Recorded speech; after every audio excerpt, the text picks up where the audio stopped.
السلام علیکم، میرا نام محمد ثقلین یاسین ہے اور میں آپ کو ہمارے YouTube channel Vision to Educate میں خوش آمدید کہتا ہوں۔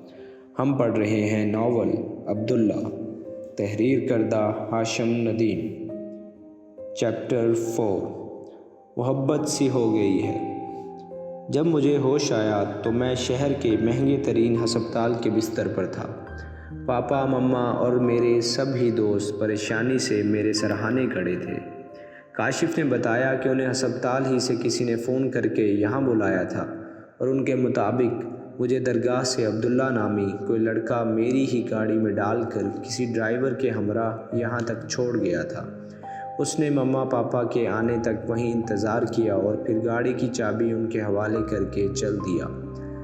تب تک ڈاکٹرز میرے تمام ٹیسٹ وغیرہ کروا چکے تھے اور انہوں نے عبداللہ کی موجودگی ہی میں بتایا تھا کہ میں بالکل ٹھیک ٹھاک ہوں، ہو سکتا ہے دھوپ کی زیادتی کی وجہ سے چکر آ گئے ہوں۔ پاپا نے ہی میرے دوستوں کو اطلاع کروائی تھی۔ وہ سب ہی مجھ سے کوئی نہ کوئی بات کر رہے تھے سوائے اینی کے۔ وہ بالکل ہی خاموش اور چپ چاپ سی ایک جانب کھڑی تھی۔ کچھ ہی دیر میں نرس نے انہیں میرے آرام کی خاطر جانے کو کہا تو سب ایک ایک کر کے مجھ سے رخصت ہو گئے۔ سب سے آخر میں اینی میرے بستر کے قریب آئی اور ہاتھ ملاتے ہوئے دھیرے سے بولی، میں خدا سے دعا کروں گی کہ وہ تمہاری درگاہ کی منت پوری کر دے۔ میں نے چونک کر اس کی جانب دیکھا۔ اس کی بھرائی ہوئی آنکھیں چھلکنے کو تیار ہی تھیں۔ اس نے اپنی بات جاری رکھی، مجھے کاشف نے سب کچھ بتا دیا ہے ظاہر۔ مجھے اپنی ہار سے زیادہ اس لڑکی کی جیت پر خوشی ہے۔ چلو، کوئی تو ہے اس دنیا میں ایسا جو پہلی ہی نظر میں تمہارے دل میں اترنے کا ہنر جانتا ہے۔ میری مانو تو اب دیر نہ کرنا۔ کبھی کبھی محبت میں ایک ذرا سی دیر بھی صدیوں کی مسافت بڑھانے کا سبب بن جاتی ہے۔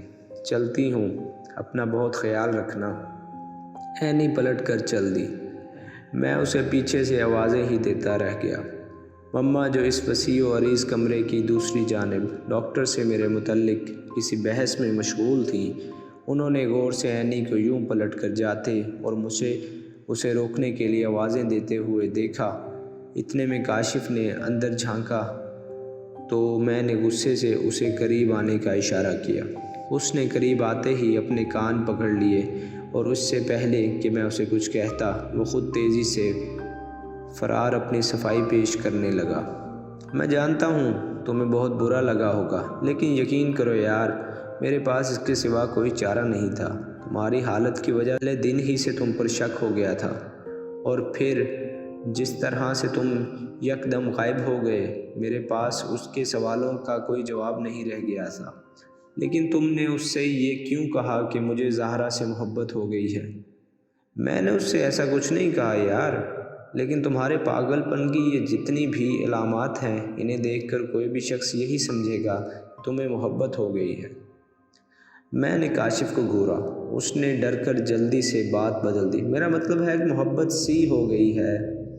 مما دور سے کاشف کو آواز دی تو وہاں سے ٹل گیا۔ میں کسی گہری سوچ میں ڈوبنے لگا۔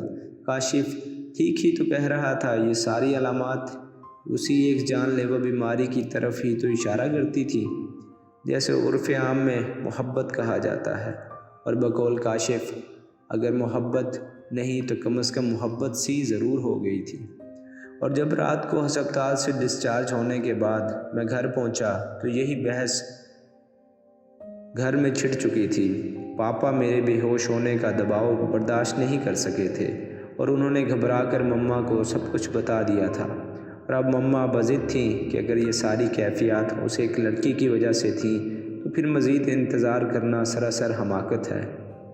میں نے کچھ کہنے کی کوشش کی، دونوں نے جھڑک کر خاموش کروا دیا، اور طے یہ پایا کہ کل ہی مما اور پاپا جا کر حاجی مقبول سے میرے لیے زہرا کا ہاتھ مانگ لیں گے۔ شاید میرے والدین دنیا کے سب سے الگ، سب سے منفرد اور سب سے زیادہ پیار کرنے والے والدین تھے۔ حاجی مقبول صاحب کا معاشرے میں بڑا نام تھا۔ جانے ملک کے کتنے فلاحی ادارے ان کے تعاون سے چل رہے تھے، لیکن مجھے یقین ہے کہ زہرا اگر کسی جھونپڑی میں بھی رہ رہی ہوتی تو تب بھی مما اور پاپا اسے جھٹ اسی طرح اپنی بہو بنانے پر تیار ہو جاتے۔ صرف میری خوشی کے لیے۔ اس کے لیے مجھے اپنے لڑتے جھگڑتے والدین پر بے حد پیار آیا۔ انہوں نے ساری زندگی مجھے ہاتھ کا چنا بنا کر پالا تھا، اور پھر میرے دل اور دماغ کی جنگ کو بھی یکسر قرار سا آ گیا۔ زہرا میری ہو جائے گی، یہ سوچ کر ہی میرے روئیں روئیں میں سکون اور اطمینان کی ایک عجیب سی لہر دوڑنے لگی تھی۔ تو گویا یہ محبت ہی تھی، اور مجھے اس دیوی کے چرنوں میں اپنے سارے ہتھیار ڈالنا ہی پڑے تھے۔ خواہ مخواہ میں نے اتنے دن تک خود کو اس دردناک عذاب سے دوچار کر رکھا۔ میں ساری رات زہرا کے خیالوں میں کھویا رہا۔ پتہ ہی نہیں چلا کہ کب صبح ہوئی اور کب نوکر نے آ کر مجھے بیڈ ٹی دی۔ تیار ہو کر نیچے آیا تو مما نے بتایا کہ نہ صرف پاپا نے حاجی مقبول صاحب کو فون کر کے ان کے گھر آنے کی خواہش کا اظہار کیا ہے، بلکہ ہم لوگ آج سپہر کی چائے پر حاجی صاحب کے گھر مدعو ہیں۔ میرے اندر ایک دم ہی جیسے ستار کے بہت سے تار جھنجھنا اٹھے۔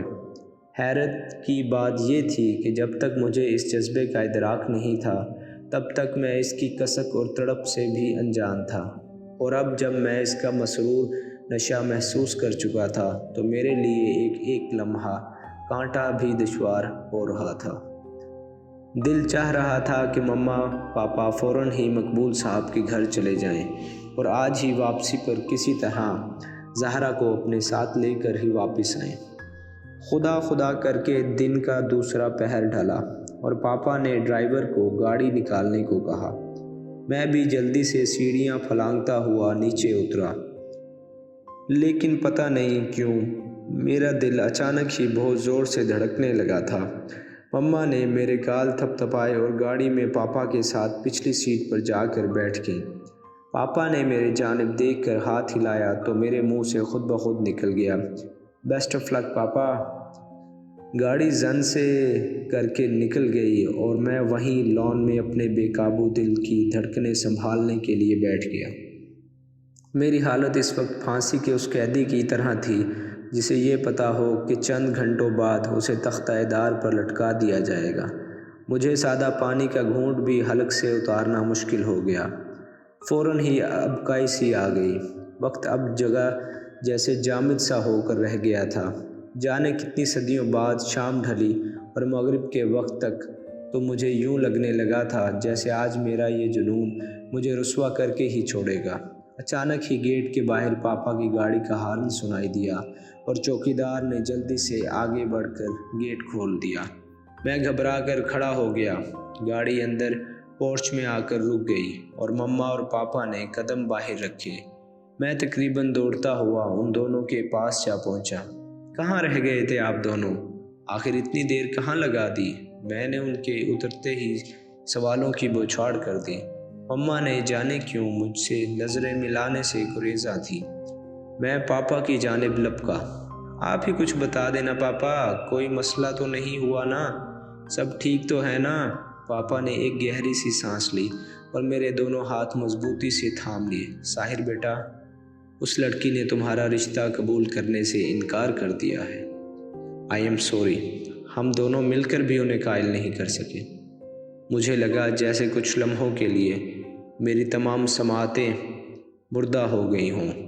شاید میں پاپا کی بات ٹھیک سے سن ہی نہیں پایا تھا۔ میرا دھیان کسی اور جانب تھا۔ اس نے میری بات کا کوئی جواب نہیں دیا اور چادر درست کرتے ہوئے آگے بڑھ گئی۔ زہرا کی ماں نے گزرتے وقت میرے سر پر ہاتھ رکھا اور دعا دی۔ جیتے رہو بیٹا، کسی اچھے گھرانے کے لگتے ہو، خدا تمہاری آرزو پوری کرے۔ پتہ نہیں اچانک ہی میرے منہ سے کیسے نکل گیا، کیا یہاں آ کر مانگنے سے خدا ہر آرزو پوری کر دیتا ہے؟ خاتون نے لمبی سی سانس لی اور دھیرے سے کہا، ہاں بیٹا، جس کا نصیب ہو اسے ملتے زیادہ دیر نہیں لگتی، پر ہماری آزمائش شاید کچھ طویل ہے، سدا خوش رہو۔ وہ مجھے دعا دے کر آگے بڑھ گئی۔ میں نے مناسب فاصلہ رکھ کر پیچھے دیکھا تو زہرا پہلے ہی سیڑھیاں اتر کر گاڑی میں بیٹھ چکی تھی اور اب اس کی ماں اور خادمہ دھیرے دھیرے سیڑھیاں اتر کر جا رہی تھی۔ آج پہلی بار میں نے زہرا اور اس کی ماں کے لباس پر غور کیا۔ وہ دونوں ہی یوپی کے مخصوص اور روایتی لباس میں ملبوس تھی۔ زہرا نے جدید وضع کا کرتا پاجامہ جبکہ ماں نے بھاری کام دار سفید شرارہ پہنا ہوا تھا۔ ان کے لہجے کی کھنک اور الفاظ کا چناؤ بھی خالص اردو تہذیب یافتہ گھرانوں والا تھا، لیکن اس گل رخ کے مرمری لب تو میری کوشش کے باوجود بھی کھل نہ سکے۔ کاش وہ ایک شکریہ کا لفظ ہی کہہ جاتی۔ آخر ایسا بھی کیا غرور، کیا گھمنڈ تھا اسے؟ لیکن پھر بعد میں نے خود ہی اپنے خیال کی نفی کر دی۔ نہیں، شکریہ جیسے تکلفانہ الفاظ میں تو وہ لوگ پڑھتے ہیں جن کا تعلق اس دنیا سے ہوتا ہے، اور اس ماہرو کی تو حالت صاف چغلی کھا رہی تھی کہ وہ کسی اور پرستان کی شہزادی ہے۔ اسے اپنا ہوش ہی کہاں تھا کہ وہ ایسے ظاہری آداب کا خیال رکھ پاتی۔ زہرا کی گاڑی اسٹارٹ ہونے کی آواز کے ساتھ ہی میرے دل میں ایک عجیب سی خواہش ابھری، اور میں ہاتھ میں پکڑا گلاس ساتھ کھڑے زائر کے ہاتھ میں پکڑا کر نیچے کی جانب لپکا۔ پھر ایک ساتھ تین سیڑھیاں پھلانگتا ہوا گاڑی تک پہنچا اور گاڑی کو دور ریت اڑاتی شہر کی طرف جاتی زہرا کی گاڑی کے پیچھے ڈال۔ جانے یہ زہرا کا گھر دیکھنے کی خواہش تھی یا پھر ایک مرتبہ اس کا روپ اپنی آنکھوں میں بھر لینے کی، لیکن میں لگاتار ان کی گاڑی کا پیچھا کرتا رہا، حتیٰ کہ شہر کا وہ بیش قیمت مضافاتی حصہ شروع ہو گیا جہاں پرانی وضع لیکن انتہائی متمول طبقے کی حویلیاں موجود تھیں۔ یہ تمام حویلیاں کئی ایکڑ پر پھیلی ہوئی تھیں، اور زنانے، مردانے اور پائیں باغ کا جو تصور اب ہمارے بڑے گھروں میں تقریباً مفقود ہی ہو چکا تھا، وہاں اب بھی پورے آب و تاب کے ساتھ موجود تھا۔ زہرا کی گاڑی بھی ایک ایسی ہی عظیم الشان حویلی کے پھاٹک سے اندر داخل ہو گئی۔ میں نے اپنی گاڑی پھاٹک کے قریب لا کر روک دی۔ اندر ایک طویل سی رنگین پتھروں کی روش سے ہوتی ہوئی زہرا کی گاڑی پورچ تک پہنچ چکی تھی۔ ڈرائیور نے جلدی سے پیچھے کے دونوں دروازے کھولے اور زہرا اسی شان سے گاڑی سے اتری جو اس کی شخصیت کا خاصہ تھی۔ میں کافی دیر اسی سحر میں حویلی کے باہر اپنی گاڑی میں بیٹھا رہا، اور پھر شام ڈھلے وہاں سے لوٹ آیا۔ گھر میں مما اور پاپا پریشانی کے عالم میں لان ہی میں ٹہلتے ہوئے دکھائی دے رہے تھے۔ میری گاڑی کی آواز سنتے ہی مما تیزی سے میری جانب لپکی۔ ساحر، کہاں چلے گئے تھے تم؟ کتنا پریشان تھی میں، اور تمہارے پاپا کیوں ستاتے ہو ہمیں اتنا؟ مما اور روحان سی ہو گئیں، لیکن میں انہیں منانا خوب جانتا تھا۔ ایک عجیب بات اسی دوران یہ ہوئی کہ میرا بخار نہ جانے دن کے کسی پہر میں بالکل ہی غائب ہو گیا تھا۔ میں نے مما کا ہاتھ اپنے ماتھے پر رکھ کر انہیں یقین دلایا کہ اب میں بالکل ٹھیک ہوں۔ خدا کر کے مما کی ناراضی ختم ہوئی، اور ہم تینوں نے بہت عرصے بعد اکٹھے بیٹھ کر ڈنر کیا۔ مما کی تسلی تو ہو گئی تھی، لیکن پاپا کی نگاہوں میں اب بھی بہت سے سوالات مچل رہے تھے۔ آخر ڈنر کے بعد جب ہم سب لان میں بیٹھے تھے تو پاپا نے مما سے خاص ان کے ہاتھ کی بنی ہوئی کافی کی فرمائش کی، اور وہ اٹھ کر کافی بنانے چلے گئیں تو پاپا کو موقع مل گیا۔ انہوں نے مما کے اندر جاتے ہی جلدی سے کہا، ہاں بھائی جوان، کوئی سگریٹ وغیرہ ہے تو نکالو، ابھی تمہاری مما واپس آ جائیں گی تو ان کے سامنے دھواں نکلنا اگلنا مشکل ہو جائے گا۔ میرا اور پاپا کا ایک ہی برانڈ تھا۔ میں نے انہیں جیب سے سگریٹ نکال کر پیش کی۔ ایسے موقع پر ہم باپ بیٹا نہیں بلکہ صرف بہت اچھے دوستوں کی طرح برتاؤ کرتے تھے، لیکن آج میرا سگریٹ پینے کو جی نہیں چاہ رہا تھا۔ پاپا نے سگریٹ سلگا کر ہونٹوں سے لگائی اور میری جانب غور سے دیکھا۔ تم نہیں پیو گے آج؟ نہیں پاپا جی، نہیں چاہ رہا، دل نہیں چاہ رہا۔ کچھ دنوں سے دیکھ رہا ہوں کہ تم ہر چیز سے کچھ اکتا سے گئے ہو۔ خیریت تو ہے؟ کوئی خاص وجہ؟ اور پھر یہ بخار؟ کچھ تو ہے جو شیئر نہیں کرو گے؟ اگر شیئر نہیں کرو گے تو پھر بات آگے کیسے بڑھے گی؟ میں نے ایک لمبی سی سانس لی اور مما کے آنے سے پہلے مختصراً زہرا اور اس درگاہ کے بارے میں ہر بات بتا دی۔ مما کافی لے کر آئیں تو ہماری گفتگو میں کچھ دیر کا وقفہ آیا۔ کافی پینے کے بعد مما کی USA سے ایک ضروری فون کال آ گئی اور مجھے اور پاپا کو پھر سے کھل کر بات کرنے کا موقع مل گیا۔ کہیں تمہیں اس لڑکی سے محبت تو نہیں ہو گئی؟ محبت؟